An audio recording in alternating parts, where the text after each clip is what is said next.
national holiday, it hid inside a Ukrainian hack software called Gati. The real problem wasn't just the virus, it was how vulnerable the industry was at no resistance. Systems weren't segmented.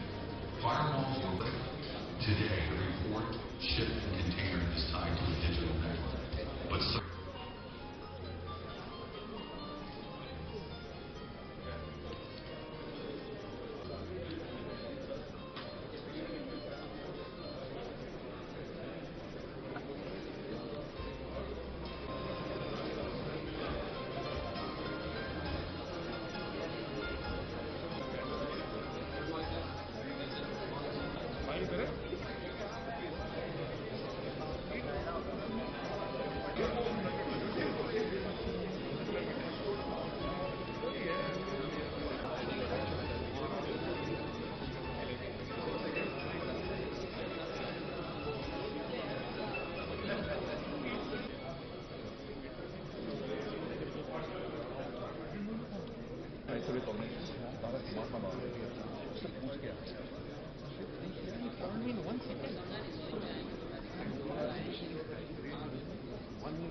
We are currently awaiting the arrival of our team. Will comment shortly upon their arrival or withdrawal.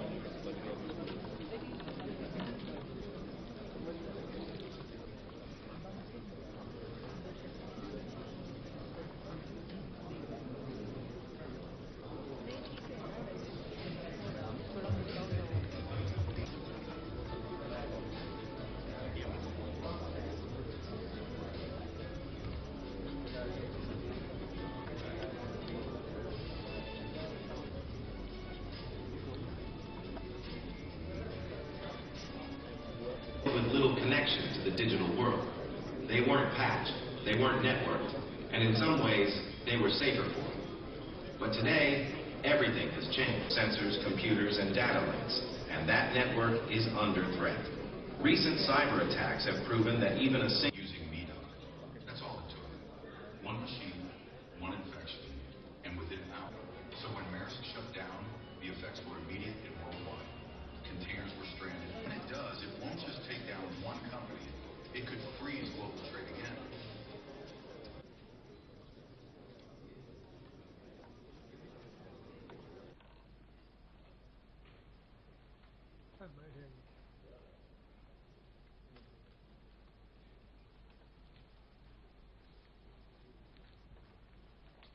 आपकी अनुमति से मैं इस संगोष्ठी का शुभ आरंभ करना चाहूंगी। परम विशिष्ट सेवा मेडल, अति विशिष्ट सेवा मेडल, नौसेना medal, Chief of the Naval Staff to deliver the opening address.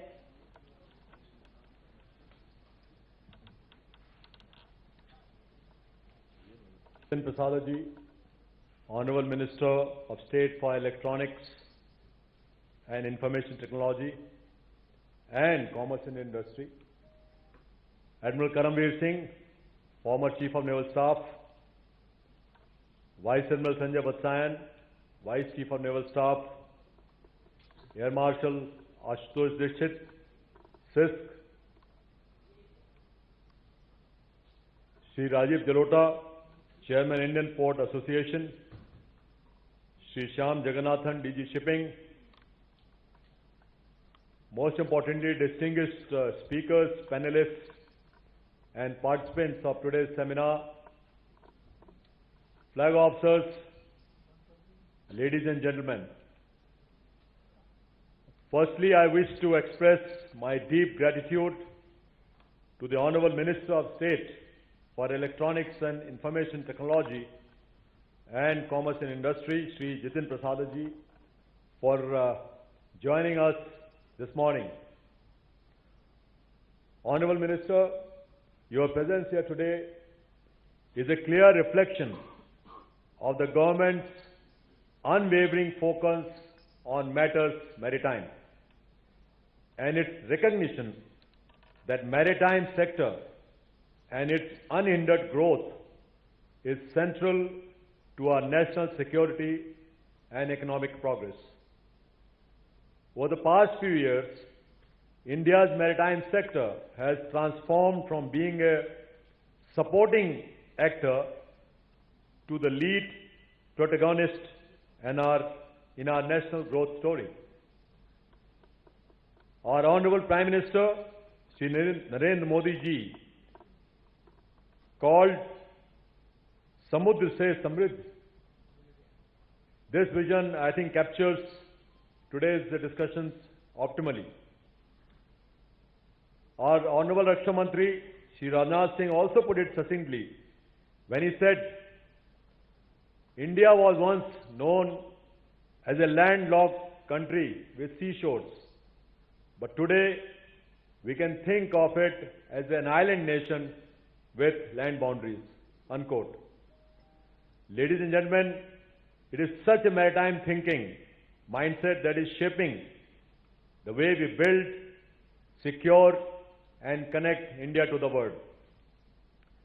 As a result, today, initiatives like Maritime Amrit Kal, Vision 2047, Sagarmala, PM Gati Shakti, the National Logistics Portal Marine, and the 4-pillar framework on shipbuilding, financing, and domestic capacity are not isolated schemes. In fact, they form part of a comprehensive national design where India's economic ambitions and its maritime strength move in lockstep. Yet, as we widen our maritime horizons, this expansion is no longer just physical. It is unfolding through digital waves. Smart ports, AI-driven logistics, remote diagnostics, autonomous navigation, undersea cables. In a way, the seas themselves are becoming data oceans. Information technology and operational technology are underpinning almost every aspect of maritime sector, ranging from machinery monitoring and collision avoidance to port operations and global fleet management. So every vessel, every crane, every port terminal is now a floating computer network running on Internet of Things. This digital revolution is bringing unprecedented efficiency but also new vulnerabilities. Because while the Internet of Things is the trend that drives progress, the weaponization of everything is the one that defines risk. And in no other domain is this more visible than in cyberspace, where code can cripple things, algorithm can jam navigation, and a few keystrokes can bring an entire port to a standstill. We all remember the 6-day blockage of Suez Canal in 2021, a single incident that froze nearly $10 billion in trade every day. Now imagine a similar disruption, not by a stranded ship, but by a line of malicious code. In November 2023, DP World Australia faced a cyber attack that halted nearly 40% of Australia's container trade. Earlier this year, Iran's shipping network was targeted by the lab Dokathon group, as you all know. The 2024 Maritime Cybersecurity report recorded over 50 billion firewall events globally, 1,800 vessels targeted, and 178 ransomware incidents, each costing over $500,000 on average. In cyber terms, these are not merely attacks on systems, they are strikes on the very arteries of the global economy. And let us not forget, the seas are our global commons. A cyber disruption at sea or in any major port, therefore, does not remain confined to one nation's boundaries. Its impact can ripple across supply chains, distort global markets, and even unsettle diplomatic equations. For a maritime nation like India, with 12 major ports, more than 200 non-major ports, over 11,000 kilometers shoreline, an expanding blue economy, the implications can be enormous. Knowing the extent and scale of cyber threats facing the maritime domain, as stakeholders, all of us sitting here, it is incumbent upon us to ensure that every node of our maritime network, from ports and shipping lines to logistics and communication systems, remain digitally protected. Building on our Honorable Prime Minister's dream of a digital India where cyber security becomes an integral part of our national security, I would like to share two imperatives which may merit our shared attention towards enhancing maritime cyber resilience. Firstly, is the need to embed cyber security into the very DNA of maritime operations ab initio, not as an afterthought or strap-on solution. Every maritime digital system across the supply chain, from its design to induction to operationalization, must increasingly be shaped by principles of resilience, redundancy, and robust safeguards. Secondly, given the vast and interconnected nature of maritime sector, spanning multiple ministries, agencies, ports, and international partners, speed will be our greatest strength in addressing cyber challenges. As they say, speed is the new strategy.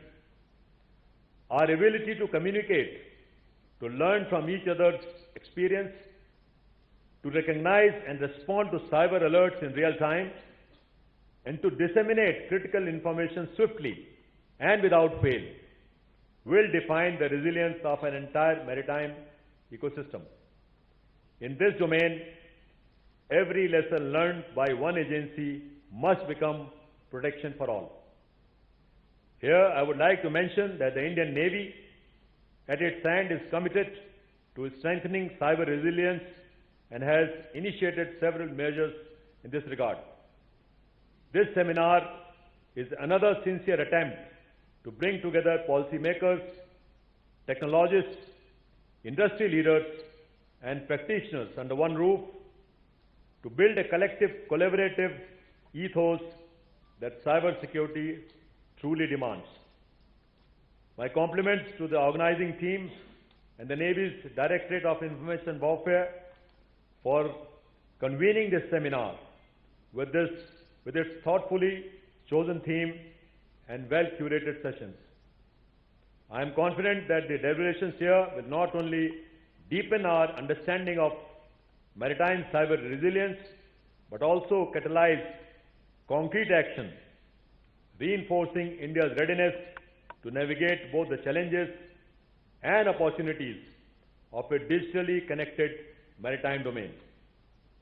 I would like to once again express my gratitude to the Honorable Minister of State, Sri Jitin Prasada ji, for his presence here. Thank you, sir. Thank you, ladies and gentlemen. Jai Hind. Thank you, sir, for your impactful and enriching words. Honorable Union Minister for Ministry of Electronics and Information Technology and Commerce and Industry, their keynote address. Sir. Thank you. Very glad that I have the opportunity to speak at this very important initiative by the Indian Navy. And here with me on the dais, the distinguished Chief of Naval Staff Admiral Dinesh K. Tripathi, the flag officers, secretaries and senior officials of different ministries, distinguished panelists who will be chartering the course of the day, officers of the armed forces, valued participants, friends from the media. Like I said, it is a privilege to be here. It is an honor to be here amongst the armed forces and the naval top brass of the country. And it is only befitting that now this topic of maritime security with regard to cybersecurity and international relations, the topic itself is so important and opportune, and the timing couldn't be better, because what we faced over the years and what we are seeing in the future, this is a time where we have to gear up and make sure that we are ahead of the curve, even though as far as cybersecurity is concerned, and I've got a fair amount of idea because I've been handling both the portfolios of IT electronics as well as commerce. So I can tell you a bit about trade, and you can tell me about the territorial security. So both the issues have commonality. And what we've seen with regard to cybersecurity, other than maritime, is a big challenge that India is facing and the world is facing. As far as India goes, I can tell you we've made giant strides with regard to how we've penetrated into the cyberspace within the country. We have over 1 billion mobile phones and internet connections to that. That's not a mean achievement. When I do go and travel abroad and tell them about these figures, the other countries are shocked that India has this kind of penetration in the cyberspace. And on one hand, we say that it is a big advantage, and we've done a lot on the cyberspace with regard to Aadhaar, giving digital identity to our citizens, with DigiLocker, with UPI payments. This has transformed the way India is working. But on the other hand, it's a double-edged sword. Like the chief has just mentioned, that as far as the ships go, they are not only vessels anymore. They are mini computers. They are supercomputers on the vessels. Everything's become electronics, from your ports, cranes to your vessel's navigation. And that opens up a new front and challenge, and that is the cyber threat. And cyber threat is one such thing that governments are always on the lookout for, and we are trying to play catch up. You are never ahead of the curve. You come up with a solution, the non-state of culprits or whoever they are, they come up with something new, and then you have to gear up with something else to ensure that you make amends to your strategy to mitigate the risks. But it's a never-ending job. Cybersecurity and cyber threats are such that they are without boundaries. They are faceless. You don't know who the enemy is and where the enemy is. It cannot be restrained with the traditional warfare that used to be, that within the boundaries you know, and outside the boundaries you know where the threat is coming from. As far as the cyberspace goes, it is a very big challenge in a very, very vast space. And I can say with certainty now that in times to come, the strength and the potential and the future of a nation will be tested not on the amount of armor and armory it has, but its presence in the cyberspace. That will determine the strength of a country in years to come.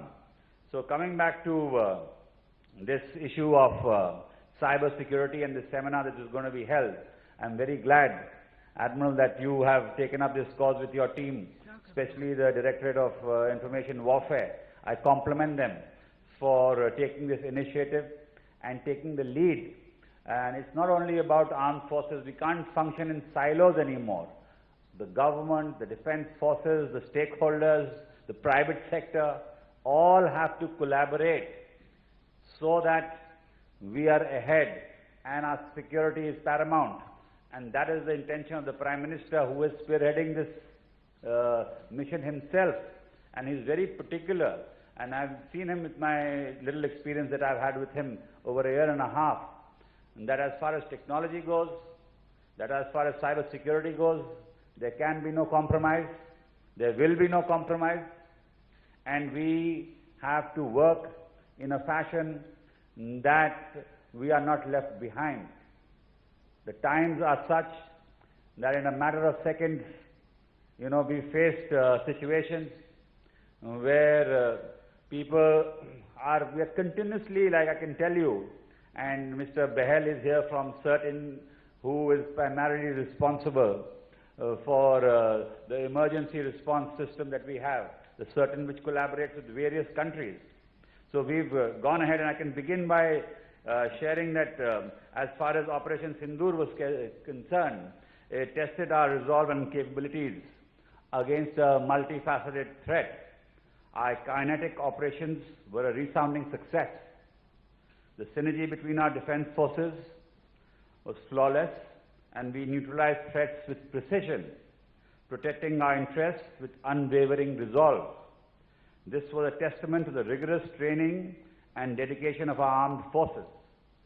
But what many did not see and don't know still is that particularly relevant for this seminar as well, is a silent and parallel battle that was fought and won on the cyber front. The mere fact that nations strongly defend several attacks is a proof of our cyber resilience. I can tell you there were millions of cyber attacks. I can't tell you the figure at the time this Operation Sindoor was on. So one was on the battlefield, but the other, and very critical as well, was in the cyberspace.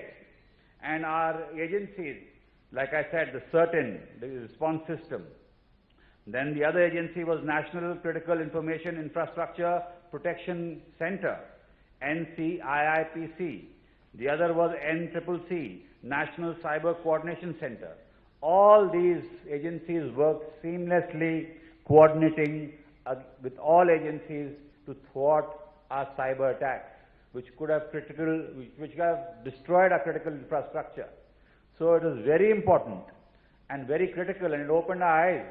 And from that day onwards, given the size and scale, as the Chief has mentioned, 11,000 kilometers of coastal with the amount of ports we have, and non-major intermediate ports, India is one of the most, as far as maritime sector goes, is open to a lot of threat, but also has a lot of relevance with regard to trade and with regard to what business is happening, especially in the Indian overseas, in the Indian Ocean, in that region. And the government has gone ahead with major initiatives. One such initiative which the Prime Minister has focused on is the Gati Shakti Yojana. And that Gati Shakti Yojana was initially to ensure coordination between various departments of the government. Because earlier, what used to happen, and you all have seen, not regard with the cyber world, but on a practical, on the ground, was that if there was no coordination between various departments, you used to see a road being built, and the other day you used to see after 1 month that road, the newly built road is being dug up because the water resources is putting a pipeline there. And once the pipeline was put, then again it was dug up because the electricity department is putting up a cable there. So unless there wasn't any coordination between various departments, this is a small example on the ground that we've seen. But on the larger scale, Gati Shakti has transformed the way India is functioning. We have over 36 ministries coordinating in real time. We now know whichever logistics, whichever infrastructure project that has to take place, what are the constraints, what are the opportunities, where is the right of way, what are the benefits, where are the water bodies, where is the green cover, where is the environmental hazards, where are the people's issues. All these are in that platform called Gati Shakti. And I can tell you, as far as ports are concerned and as far as the maritime sector is concerned, because of this multimodal connectivity that Gati Shakti program brings, I can tell you that the Indian average port turnaround time has improved to just 22 hours, meaning a ship completes unloading, loading, documentation, and departure in just under a day, outperforming countries like the United States, which takes 1.5 days, Germany 1.3 days, and Australia 1.7 days. So this is the transformation we're seeing, where the initiatives are being taken, and this is what we have to do. We are the best as far as the tech aspect is concerned. We call ourselves the skill capital of the world. We are the talent capital of the world. We have the best expertise, we have the best design specialists. And now we also are focusing on ensuring coordination amongst various parts of the world, various countries, because the cyber threat cannot be in silos. Departments can't work in silos. We have to coordinate, get best practices, exchange information. Otherwise, we'll never be ahead of the curve. So these initiatives are being taken up by the government. One such infrastructure project that's come up, which I'm very proud to share with you, is that Vinayam, the International Deepwater Port, India's first transshipment hub, which will ensure that our maritime capacity and strategy research reach will rise rapidly. So I can say that with certainty that the issues are there, the challenges are there, that have been outlined by Admiral Tripathi. He's talked about how things are getting mechanized and are open to cyber threats. So we have to say that the firewalls are vital as well as firepower. So both have to be, going hand in hand. Otherwise, it'll be a problem where we have to ensure that securing our digital sea lanes is now as essential as protecting the seas themselves. So these are issues, and you've outlined how various ransomware attacks have happened on big companies, how the underground sea cable had physical damage had been done, crippling the internet and disrupting how things are functioning. So these are issues which require our focus and awareness, and we have to plan accordingly. And like I said, the future belongs to nations that can bring synergy within these ecosystems. So it can't be only about the forces, but the ports, about the shipyards, the logistics hubs. All these have equal importance apart from the fleet. If there is no coordination, then we are not keeping in sync with how times are functioning. So with these initiatives now that the government plans to take, I can tell you that under the Atmanirbhar mission which Prime Minister Narendra Modi ji is focusing on, the timing is befitting. We have to ensure that the recent experiences that we've seen, sovereignty, starting from sovereignty of data. Data is so critical, and India has the best and the most widest range of data available. And with things like AI coming into play, where the Indian government has begun an AI mission with a budget outlay of about 10,000 crores, which is no small amount. So we are preparing and ensuring in that AI mission that compute, which is responsible first, it was the CPUs, the computers which used to process. Now they are GPUs, which are much faster, more hard to access, and only certain countries have the expertise to produce them. But here in India, we are gearing up to ensure that there are a sizable number of GPUs available within the country, and no matter what the cost is, the Indian government is ensuring that it's the cheapest available to every Indian researcher, every every student, every organization, so that with these GPUs, the AI models can be trained. Because our talent lies with those people who might not have access to financial capabilities to purchase these kind of GPUs.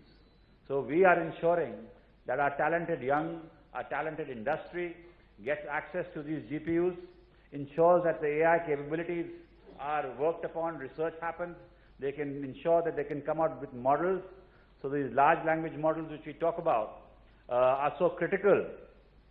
Right now, the large language models, India is also on its way, and some of them have going to take shape very soon. Some of them already have. But you've heard about large language models like ChatGPT and DeepSeek. So all these are foreign. So how it works is there's a large language model. So you train on that, you get all your information, then you build a use case. could be for agriculture, could be education, could be maritime, could be security. But unless that base is yours, you're always under that kind of threat where somebody just might say today it's free, but tomorrow you have to pay, and day after you might not be able to use it. So all those cases that you're training on AI, on different strategies, will become zero and one fine morning. So India has to be self-reliant. So under the AI mission, we're ensuring that it's indigenized.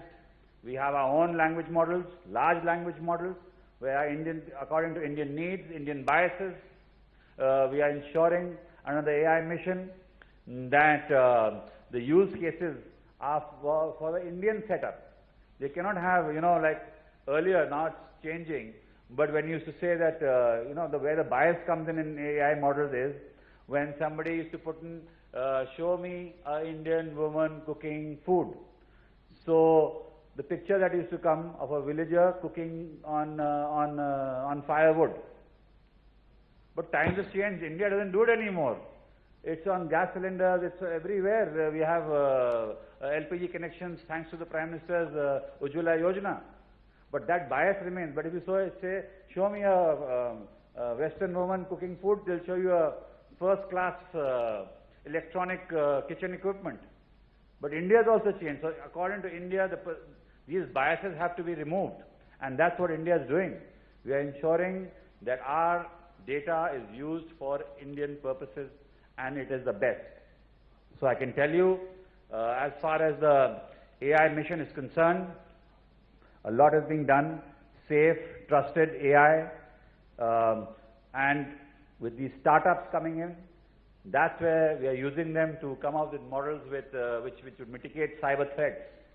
With AI models used in the defense forces and the department of which I just mentioned, critical infrastructure.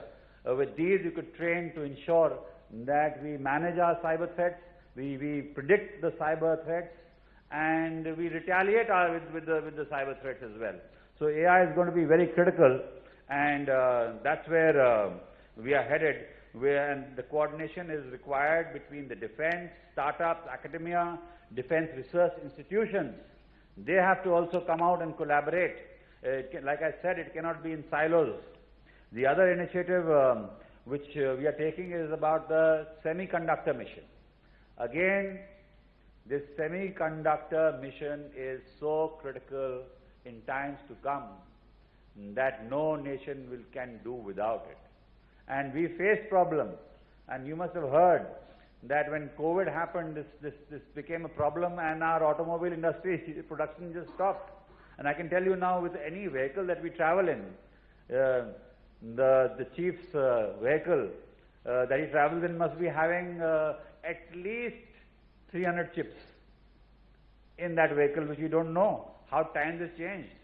We still have in our mindset is that engine and that normal things that we've seen. But from these chips, we can know the sensors, the alarms, the way the GPS functions. Everything is on the chip. With EVs coming in, there'll be over 1,000 chips in a particular car. And that's only about an automobile I'm telling you about. It's about critical sectors. And why we have gone with this semiconductor mission? Because everything in our lives today, you walk in, this mic might not have be produced in India. Your CCTV cameras, your television, your screens, the LED, the lights behind this, it's all chips.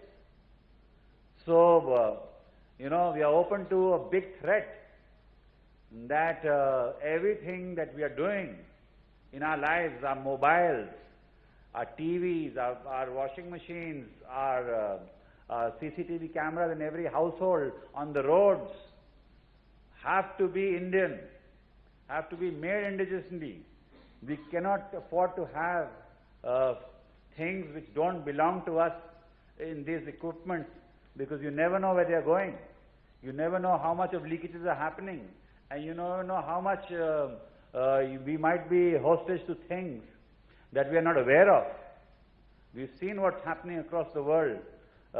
Some attacks have taken place, some information has gone outside our boundaries, and we are very vulnerable. So the time has come, and this is why I compliment you, Chief, for taking this initiative. This is so critical and so important, not only for our defense forces, but for every citizen of India.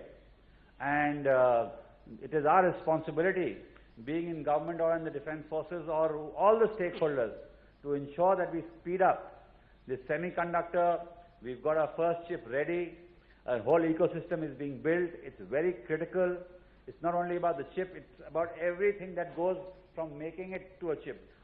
You know, from chemicals to ecosystem, the supply chains, the environment, the cleanliness, the hygiene. It's not easy, but India is ready for it. We might be late, but we've covered up. So I can tell you that as far as our semiconductor is concerned, is another step which is going in sync and lines with Atmanirbhar Bharat. Of course, the Bharat 6G vision, which was recently launched by our Prime Minister, is shaping the generation of global connectivity. Then we have the National Quantum Mission. This is also the next frontier of computing. Quantum technologies will make our communication networks nearly unbreakable, ensuring that the lifelines of our maritime and defense system remain secure even against the most advanced cyber challenges of the future. So, like, these are the issues. One more initiative that has been taken is that you know, all the government communication over the time from these handwritten notes and those thick files had become digital, and our emails were you know, the servers of our emails from the government to defense to everywhere were not you know, based in India. So that was another point where we were open to threat. So this Zoho services has been taken up, which has been indigenously built by an Indian and has great quality, and the government has shifted towards all its communications to this platform. This is one more initiative. And the most critical, apart from equipment, is the human resource and skilling our people according to the changing of times, be it AI, be it semiconductors, be it blockchain, quantum computing. You mentioned Internet of Things.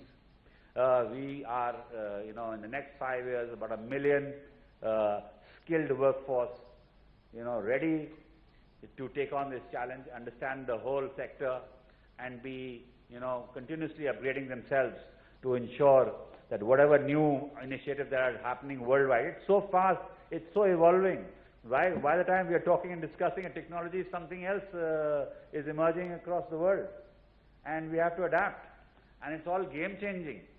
So, you know, to give you an example, other than maritime, you know, the Apple Watch, you can get your ECG on it now.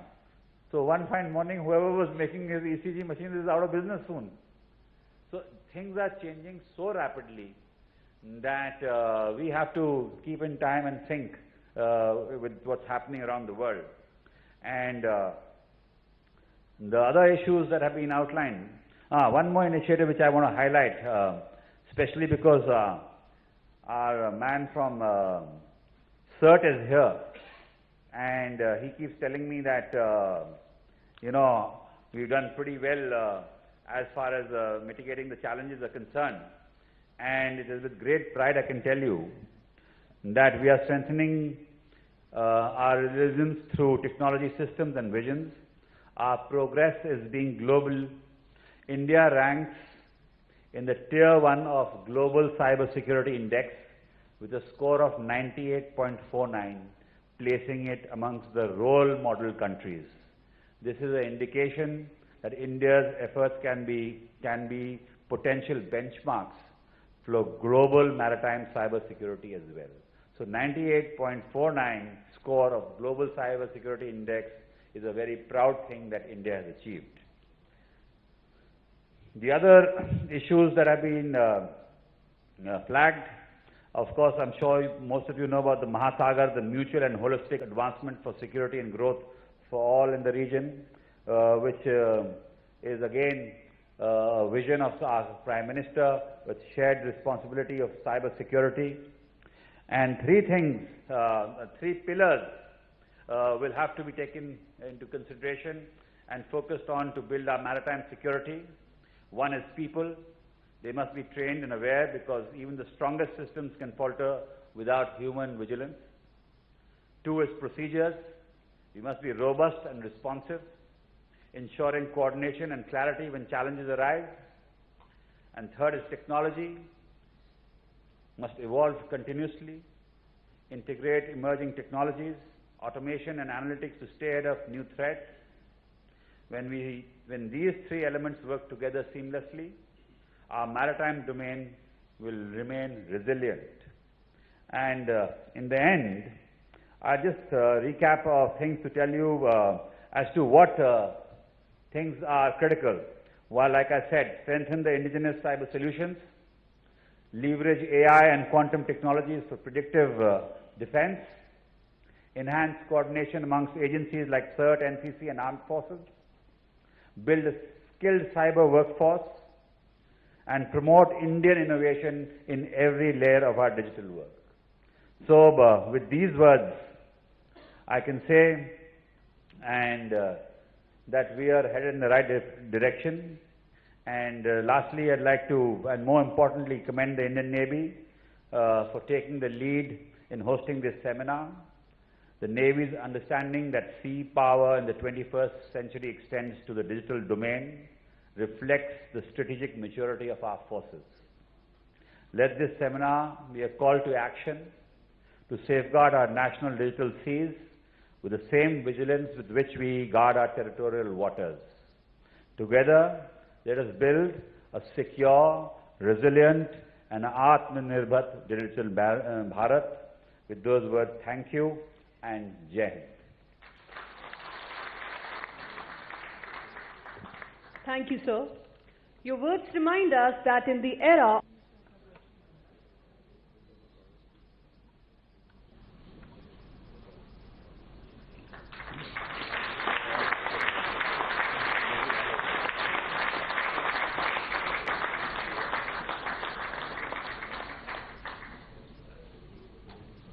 Thank you, sir.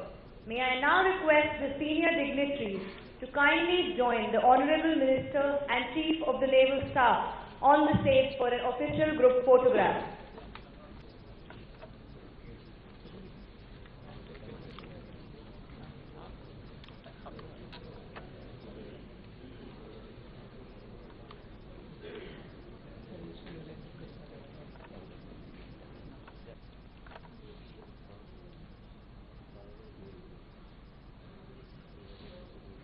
Thank you, sir. We are delighted to have such a distinguished group together. May I now at Shakti